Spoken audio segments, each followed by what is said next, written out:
तो साथियों नमस्कार और स्वागत है आप सभी का हमारे यूट्यूब चैनल स्टडी सर्किल में। और इस वीडियो में हम बात कर रहे हैं पर्यावरण एवं पारिस्थितिकी पर आधारित क्विज सेट को लेकर। जो देखें, पहला प्रश्न है हमारा।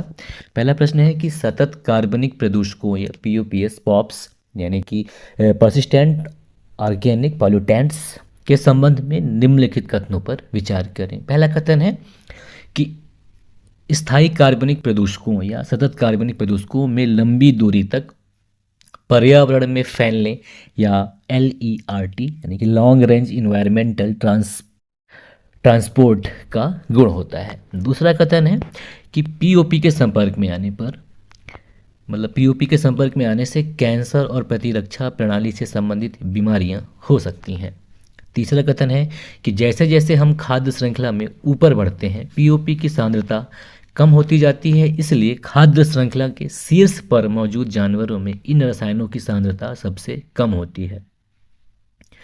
बताना है कि ऊपर दिए गए कथनों में से कितने कथन गलत हैं। तो पहला कथन देखिए, पहला कथन है कि स्थायी कार्बनिक प्रदूषकों में लंबी दूरी तक पर्यावरण में फैलने का गुण होता है। तो ये कथन जो है सत्य है कि जो परसिस्टेंट ऑर्गेनिक पॉल्यूटेंट्स होते हैं इनमें लॉन्ग रेंज इन्वायरमेंटल ट्रांसपोर्ट का जो गुण है ये पाया जाता है और ये इनके वितरण का प्रमुख मार्ग भी माना जाता है। तो पहला कथन जो है ये तो सत्य है। दूसरे कथन की बात करें तो दूसरा कथन है कि पीओपी के संपर्क में आने से कैंसर और प्रतिरक्षा प्रणाली से संबंधित बीमारियां हो सकती हैं। ये सत्य है, क्योंकि आपसे पहले भी कहा था कि जहाँ पे भी साइंस एंड टेक रिलेटेड कोई ऐसा सवाल हो जहाँ पे कैन हो तो वो सही होते हैं। तो यहाँ पे भी ये जो बिल्कुल सत्य है कि पीओपी के संपर्क में आने से कैंसर और प्रतिरक्षा प्रणाली से संबंधित बीमारियां हो सकती हैं। तो दूसरा कथन सही है। हालांकि इससे प्रजनन संबंधी विकार और शिशु और बाल विकास में भी बाधा उत्पन्न हो सकता है। इसके अलावा तंत्रिका तंत्र को नुकसान भी पहुंचता है। तो दूसरा कथन भी सत्य है। बात तीसरे कथन की करें तो तीसरा कथन देखेंगे कि जैसे जैसे हम खाद्य श्रृंखला में ऊपर बढ़ते हैं पीओपी की सांद्रता कम होती जाती है। तो ऐसा नहीं है, पीओपी की सांद्रता जो है ये बढ़ती जाती है, जिससे खाद्य श्रृंखला के जो शीर्ष पर मौजूद जानवर होते हैं जैसे मछली हो गया, शिकारी पक्षी हो गया, स्तनधारी और मनुष्य, इन सभी में इन रसायनों की सबसे अधिक सांद्रता पाई जाती है। इसलिए तीसरा कथन गलत है। तो यहाँ पे सही विकल्प हो जाएगा ए, केवल एक कथन सही है। अब पीओपीएफ की अगर हम पॉप्स की बात करें तो इसकी जो विशेषता ये होती है कि ये लिपोफिलिक होती हैं। इसका मतलब ये हुआ कि जीवित जानवरों और मनुष्यों के वसा ऊतकों में जमा हो सकते हैं। इसके अलावा जो वसायुक्त ऊतक होते हैं इनमें सामान्य जो स्तर की जो जिनकी सांद्रता होती है उसकी तुलना में ये वसायुक्त ऊतकों में 70,000 गुना तक अधिक हो सकते हैं। ठीक है, तो यहाँ पे अपने को बताना है गलत कितने हैं। तो सिर्फ एक कथन गलत है, नंबर 3, इसलिए सही विकल्प ये हो जाएगा, केवल एक। और प्रश्न नंबर 2 है कि निम्नलिखित कथनों पर विचार करें। पहला कथन है कि कार्बन सिंक प्राकृतिक प्रणालियां हैं जो वायुमंडल से कार्बन डाइऑक्साइड को सोख कर संग्रहित करती हैं। दूसरा कथन है कि किसी वन को कार्बन सिंक तब माना जाता है जब वह उत्सर्जित कार्बन की तुलना में अधिक कार्बन अवशोषित करता है। तीसरा कथन है कि पृथ्वी की भूमि और महासागर मानव गतिविधियों से उत्सर्जित होने वाले कार्बन डाइऑक्साइड के कुल उत्सर्जन का लगभग आधा हिस्सा अवशोषित कर लेते हैं। चौथा कथन है कि महाद्वीपीय वन, मैंग्रोव, समुद्री घास के मैदानों और खारे दलदलों की तुलना में कम से कम 10 गुना अधिक कार्बन संग्रहित करते हैं। बताना है कि इनमें से कौन सा कथन सही है। तो देखें, जो पहला कथन है कि कार्बन सिंक प्राकृतिक प्रणालियां हैं जो वायुमंडल से कार्बन डाइऑक्साइड को सोख कर संग्रहित करती हैं, यह सत्य है, क्योंकि पृथ्वी की भूमि और महासागर जो है ये मानव गतिविधियों से उत्सर्जित होने वाली कुल कार्बन डाइऑक्साइड का लगभग आधा भाग जो है अवशोषित कर लेते हैं। तो पहला कथन जो है सत्य है। दूसरा कथन कि किसी वन को कार्बन सिंक तब माना जाता है जब वह उत्सर्जित कार्बन की तुलना में अधिक कार्बन अवशोषित करता है। तो ये कथन भी सत्य है ना।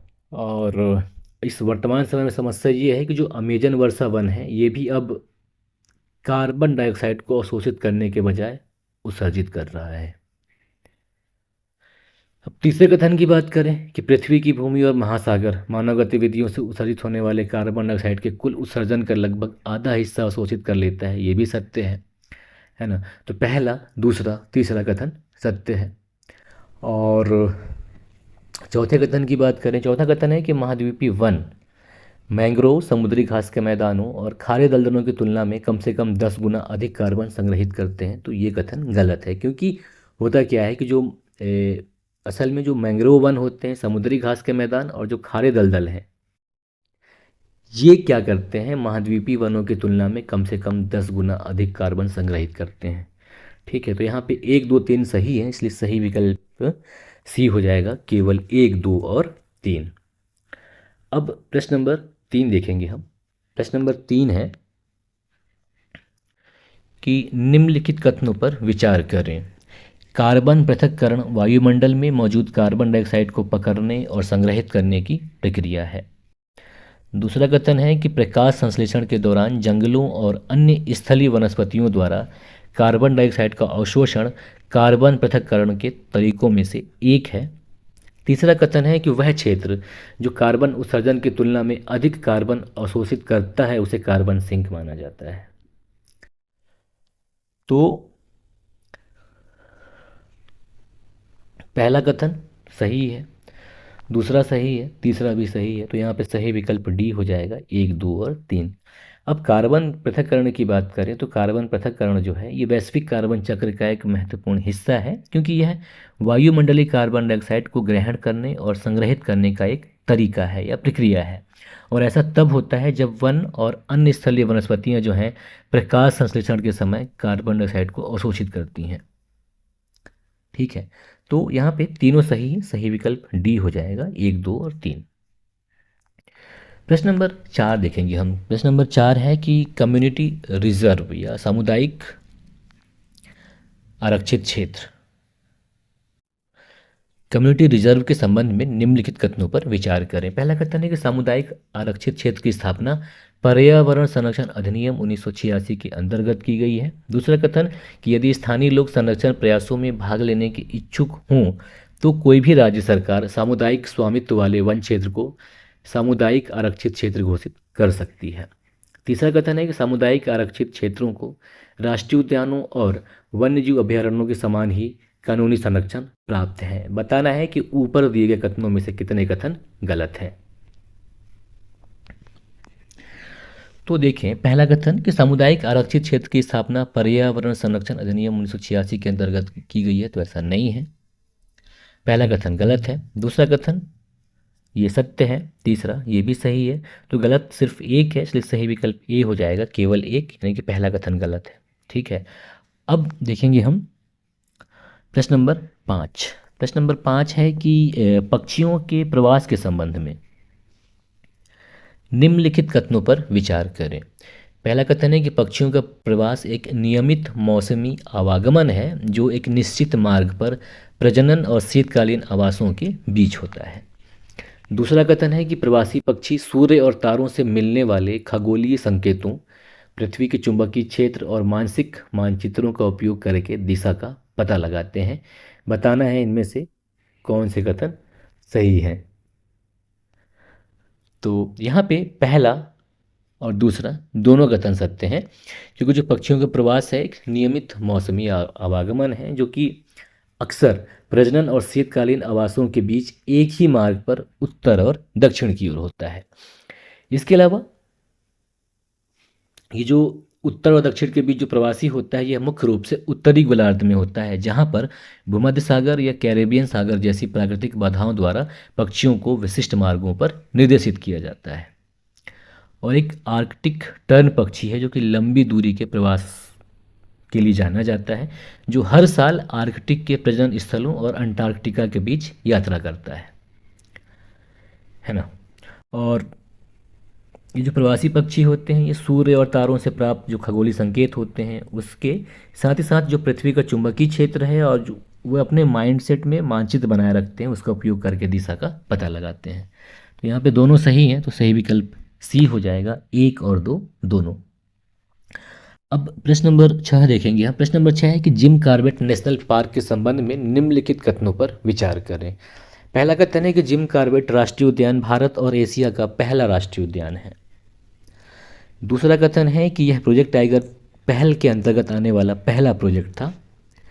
तीसरा कथन है कि यह हिमालय की तलहटी के पास स्थित शिवालिक पर्वतमाला को पूरी तरह से अपने दायरे में लेता है। बताना है कि इनमें से कितने कथन गलत हैं।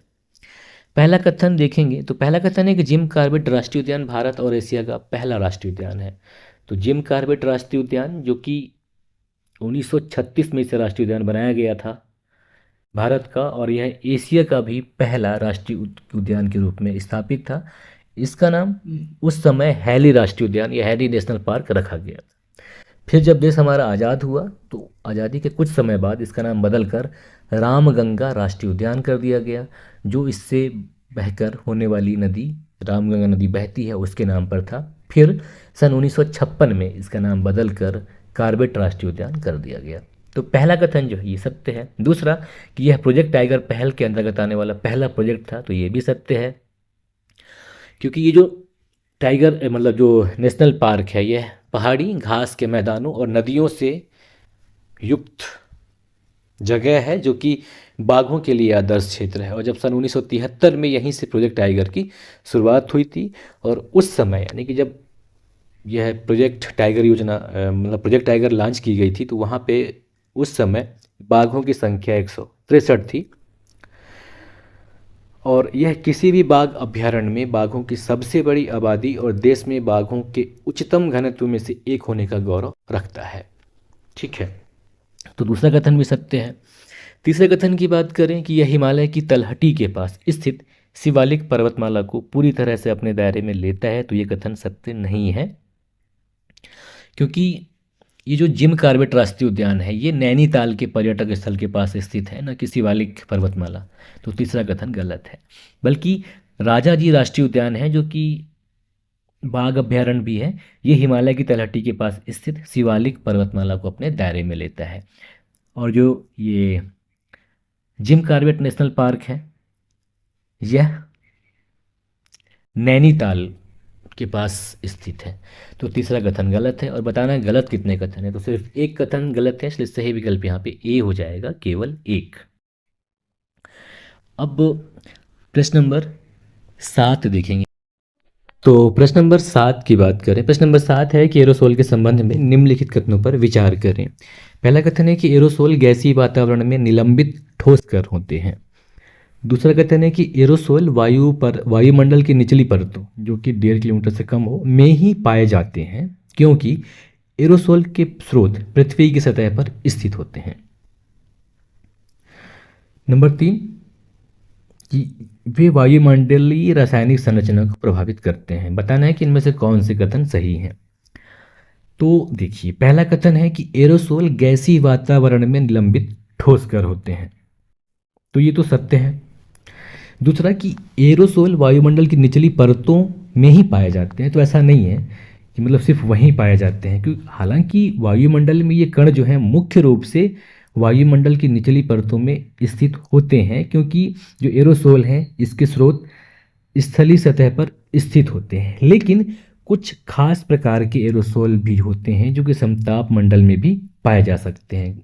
खासकर ये ऐसे एरोसोल होते हैं जो ज्वालामुखी विस्फोट से उत्पन्न होते हैं, जो कि उच्च ऊंचाई वाली परतों में उत्सर्जित होते हैं। इसलिए ये गलत है दूसरा कथन। क्यों? क्योंकि ये इसका कहने का मतलब ये है कि एरोसोल जो है वायुमंडल की निचली परतों में ही, यानी कि सिर्फ निचली परतों में पाए जाते हैं, तो ऐसा नहीं है, इसलिए दूसरा कथन गलत है। तीसरे कथन की बात करें कि वे वायुमंडलीय रासायनिक संरचना को प्रभावित करते हैं, तो ये कथन सत्य है, क्योंकि ये वायुमंडलीय जो रासायनिक संरचना है उसको प्रभावित कर सकते हैं। इनका इफेक्ट ऐसा है कि दृश्यता को कम कर सकते हैं। इसका वायु गुणवत्ता और मानव स्वास्थ्य पर महत्वपूर्ण प्रभाव पड़ता है। इससे हमें हृदय और फेफड़ों को नुकसान पहुंचती है। साथ ही साथ ये बादल की बूंदों या बर्फ़ के बादलों में बर्फ़ के क्रिस्टल के लिए नाभिक के रूप में कार्य करते हैं। तो इस प्रकार से ये जो वायुमंडलीय संरचना है उसको प्रभावित करते हैं। तो यहाँ पे पहला और तीसरा सही है, इसलिए सही विकल्प यहाँ पे बी हो जाएगा। अब प्रश्न नंबर 8 देखेंगे हम। प्रश्न नंबर 8 है कि निम्नलिखित कथनों पर विचार करें। पहला कथन है कि जब महासागर वायुमंडल से उत्सर्जित कार्बन को अवशोषित कर लेते हैं तो उनकी उत्पादकता बढ़ जाती है। और दूसरा कथन है कि समुद्र के गर्म होने से उष्णकटिबंधीय चक्रवातों की हवाओं और वर्षा की आवृत्ति बढ़ जाती है। बताना है कि इनमें से कौन से गलत है। तो पहला कथन देखें कि जब महासागर वायुमंडल से उत्सर्जित कार्बन को अवशोषित कर लेते हैं तो उनकी उत्पादकता बढ़ जाती है, ये गलत है। चूंकि क्या है, महासागर जो है वायुमंडल से उत्सर्जित कार्बन को अवशोषित करके अधिक अम्लीय हो जाते हैं, जिससे इनकी उत्पादकता कम हो जाती है। तो पहला कथन गलत है, दूसरा कथन सही है, इसलिए सही विकल्प पे ए हो जाएगा, केवल एक, यानी कि कथन एक ही गलत है। ठीक है, अब प्रश्न नंबर 9 देखेंगे हम। प्रश्न नंबर 9 है कि गैस हाइड्रेट्स के संबंध में निम्नलिखित कथनों पर विचार करें। पहला कथन है कि कुछ समुद्री तलछटों और परमाफ्रॉस्ट के भीतर गैस हाइड्रेट प्राकृतिक रूप से पाए जाते हैं। दूसरा कथन है कि इनके अपघटन से बड़ी मात्रा में मीथेन गैस निकल सकती है जो पृथ्वी की जलवायु को प्रभावित कर सकती है। तीसरा कथन है कि समुद्र तल से दबावयुक्त मीथेन गैस के अचानक निकलने से पनडुब्बी भूस्खलन हो सकता है जो बदले में सुनामी को जन्म दे सकता है।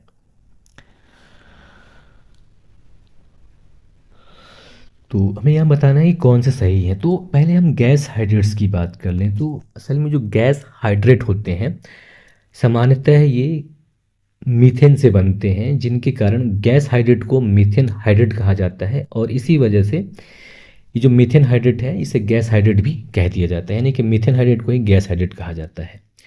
और पृथ्वी पर ये क्या है, जो गैस हाइड्रेट हैं ये प्राकृतिक रूप से कुछ समुद्री तलछटों में से और जो परमाफ्रॉस्ट हैं उसके भीतर और नीचे पाए जाते हैं। और ये भी अनुमान लगाया गया है कि ये अन्य ग्रहों पर भी बनते हैं। तो पहला कथन जो है सत्य है।